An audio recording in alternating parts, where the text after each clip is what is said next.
You're ambitious, you have big dreams, but you're procrastinating. You know exactly what you should be doing, but you can't start, and then you feel guilty.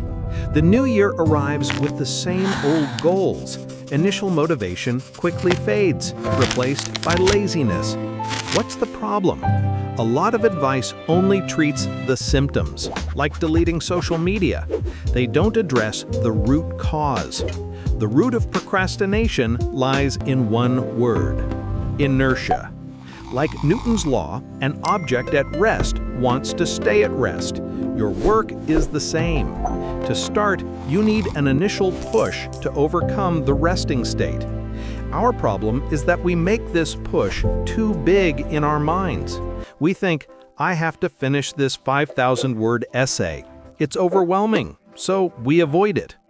So to break procrastination, break inertia. There are two ways. One, reduce the stakes.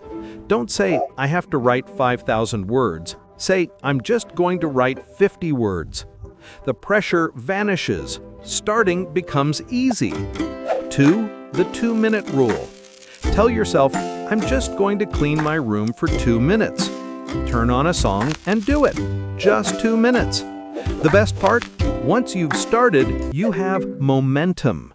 An object in motion wants to stay in motion. You'll write more than 50 words. You'll clean for longer than 2 minutes. The hardest part is overcoming that point of inertia. So make that first push incredibly small. You don't need to see the whole staircase. Just take the first step.